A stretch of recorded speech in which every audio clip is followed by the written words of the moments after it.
साथियों नमस्कार, मैं कवि सीएल दीवाना फिर आपका यूट्यूब में फिर से स्वागत वंदन अभिनंदन करते हैं। तो दोस्तों, इसी खुशी में कविता गीत गजल लाइक शेयर सब्सक्राइब जरूर करें। तो दोस्तों, श्री दीवाना साहित्य कला युवक मंडल समिति आपका फिर से तहे दिल से स्वागत वंदन अभिनंदन करता है। तो दोस्तों, अपने मनीषी कवियों का भी तहे दिल से फिर स्वागत वंदन अभिनंदन करता है। तो दोस्तों, इसी खुशी में एक कविता सुनते हैं। तो आइए सुनते हैं। मेरी कविता का शीर्षक है ये कहाँ का इंसाफ होता है। ये इंसान भी कितना पागल है, ये इंसान भी कितना पागल है जो जानवर से प्यार करता है। ये इंसान भी कितना पागल है जो जानवर से प्यार करता है। इंसान इंसान से नफरत करता है, इंसान इंसान से नफरत करता है, ऊंच नीच का भेदभाव रखता है। इंसान इंसान से नफरत करता है, ऊंच नीच का भेदभाव रखता है। अमीरी गरीबी उतार चढ़ाव रखता है, अमीरी गरीबी उतार चढ़ाव रखता है। आए दिनों भेदभाव करता है, आए दिनों भेदभाव करता है। पड़ोसी के कुत्ते से प्यार करता है, पड़ोसी के कुत्ते से प्यार करता है। पड़ोसी के बच्चे से नफरत करता है, पड़ोसी के कुत्ते से प्यार करता है, पड़ोसी के बच्चे से नफरत करता है। ये कहाँ का इंसाफ होता है। पड़ोसी से पड़ोसी नफरत करता ही, पड़ोसी से पड़ोसी नफरत करता है। पड़ोसी के कार में कुत्ता घूमता है, पड़ोसी के कार में कुत्ता घूमता है। पड़ोसी का बच्चा बीमार हो जाए उसे टेम्पो में ले जाने की सलाह देता है, पड़ोसी का बच्चा बीमार हो जाए उसे टेम्पो में ले जाने की सलाह देता है। कहता है कवि सीएल दीवाना, कहता है कवि सीएल दीवाना, क्या होगा मेरे भाइयों जहाँ ऐसा भी होता है।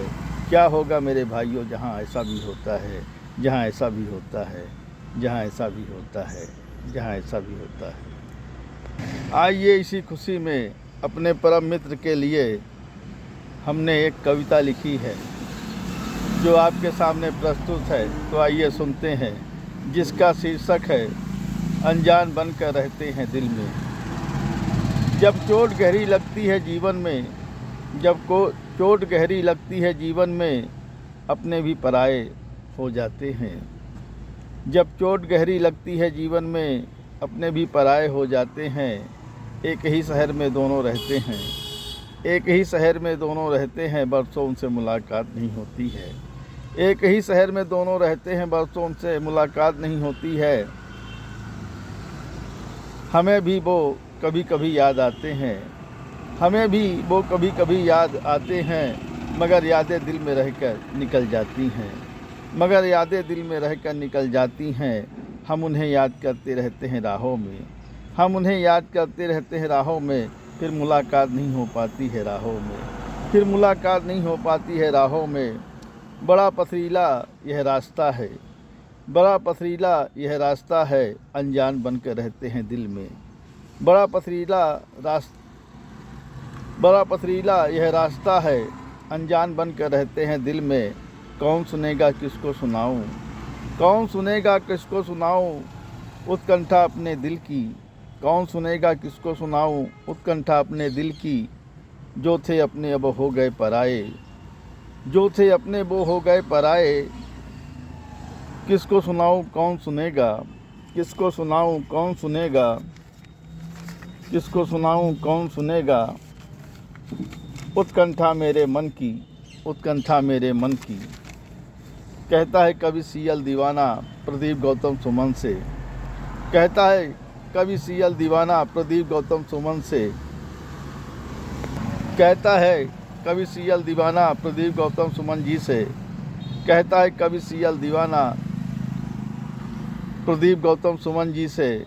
जो थे अपने अब हो गए हैं पराए, जो थे अपने अब हो गए हैं पराए, जो थे अपने वो हो गए हैं पराए, जो थे अपने वो हो गए पराए।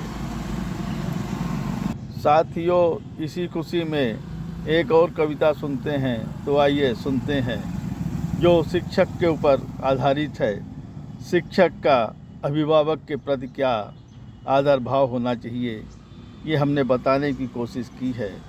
और अभिभावक बच्चों के साथ कैसा व्यवहार करते हैं, कैसा लगाव रखते हैं, वही बच्चे सीख कर आगे बढ़ते हैं। तो आइए दोस्तों, सुनते हैं वो कविता जो शिक्षक पे आधारित है, जिसका शीर्षक है आजकल नहीं कर पाते हैं। यारों, शिक्षक का सम्मान घरों से शुरू होता है।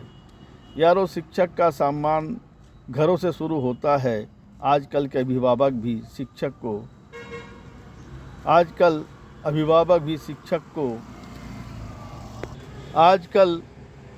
अभिभावक भी शिक्षकों का आलोचना करते हैं। आजकल के अभिभावक भी शिक्षकों की आलोचना करते हैं। वही बच्चे भी शिक्षक के साथ में कभी कभी करते नज़र आते हैं। आजकल के अभिभावक भी शिक्षक की आलोचना करते हैं। वही बच्चे भी शिक्षक के साथ में कभी कभी करते नज़र आते हैं। आजकल कई बच्चे भी शिक्षक की बातों को गंभीरता से विद्यालय में नहीं ले पाते हैं। आजकल कई बच्चे भी शिक्षक की बातों को गंभीरता से विद्यालय में नहीं ले पाते हैं। वो अक्सर उतना आदर भी आजकल नहीं कर पाते हैं। उतना आदर भी आजकल नहीं कर पाते हैं जितना शिक्षक को उम्मीद रहती है। विद्यालय में मिलने वाला अनुशासन उतना नहीं रहता जितना होना चाहिए। विद्यालय में मिलने वाला अनुशासन उतना नहीं रहता जितना होना चाहिए। शिक्षकों के प्रति बात व्यवहार की वो नींव अभिभावक के घर से शुरू होती है। शिक्षकों के प्रति बात व्यवहार की वो नींव अभिभावक के घर से शुरू होती है। यदि बच्चे अपने परिवार से सीख ले तो मिलती है। अगर बच्चे अपने परिवार से सीख ले तो एक अनुशासन मिलता है। शिक्षक छात्र के मार्गदर्शक होते हैं। शिक्षक छात्र के मार्गदर्शक होते हैं, भविष्य की कुंजी भी होते हैं। शिक्षक छात्र के मार्गदर्शक होते हैं, भविष्य की कुंजी होती है। ये अभिभावक को बताना चाहिए। वो अभिभावक बच्चों को नहीं बताते हैं। वो अभिभावक बच्चों को नहीं बताते हैं कि शिक्षक एक ऐसा गुरु है जो भविष्य का रचता है। डर के कारण शिक्षक से सुबह सुबह छात्र नमस्कार करता है मगर आदर नहीं कहलाता है। सुबह सुबह डर के कारण छात्र शिक्षक से सुबह सुबह नमस्कार करता है मगर वह आदर नहीं कहलाता है। शिक्षक छात्र की वह कुंजी है जो छात्र का भविष्य बनाता है। शिक्षक छात्र की वह कुंजी है जो छात्र का भविष्य बनाता है और शिक्षक ही रह जाता है, छात्र कोसों दूर आगे निकल जाता है। शिक्षक ही रह जाता है, छात्र कोसों दूर निकल जाता है। कहता है कवि सीएल दीवाना, हम ऐसे गुरु की वंदना करते हैं, ऐसे गुरु की वंदना करते हैं, अभिनंदन करते हैं, स्वागत करते हैं। ऐसे गुरु की वंदना करते हैं, ऐसे गुरु की वंदना करते हैं। साथियों, ये कविताएं आपको कैसी लगी शेयर लाइक सब्सक्राइब जरूर करें।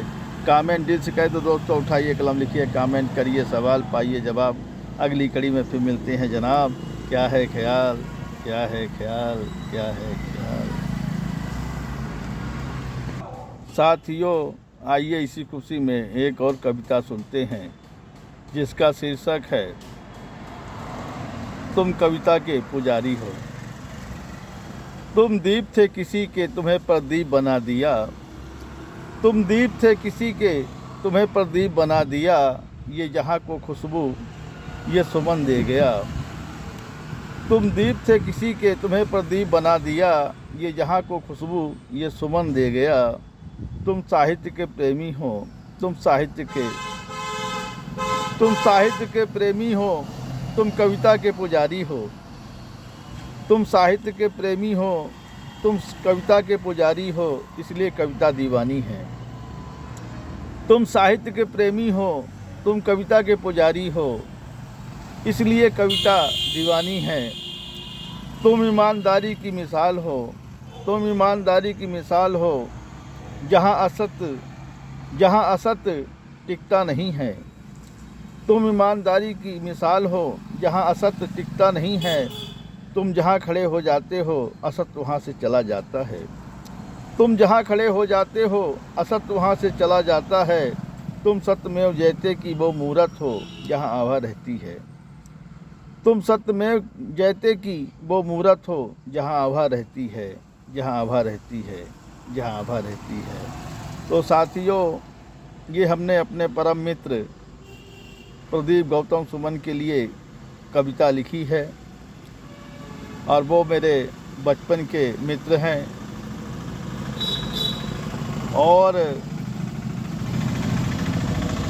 इस दोस्ती को क्या मिसाल दूं, ये एक अनमोल दोस्ती थी। जहाँ कहीं हम लोग मिलते थे, साहित्य की चर्चा करते थे, धर्म की चर्चा करते थे, समाज की चर्चा करते थे। लेकिन आज ऐसा समय आ गया है कि हम लोगों दोनों एक ही शहर में रहते हैं, मगर मुलाकात जल्दी नहीं होती है। मिलने के लिए बरसों गुजर जाते हैं, हम उनसे नहीं मिल पाते, वो हमसे नहीं मिल पाते। बस ये यूट्यूब के ज़रिए मेरा संदेश उन तक पहुंच जाता है, उनका संदेश हमारे तक आ जाता है। अगली कड़ी में फिर मिलते हैं।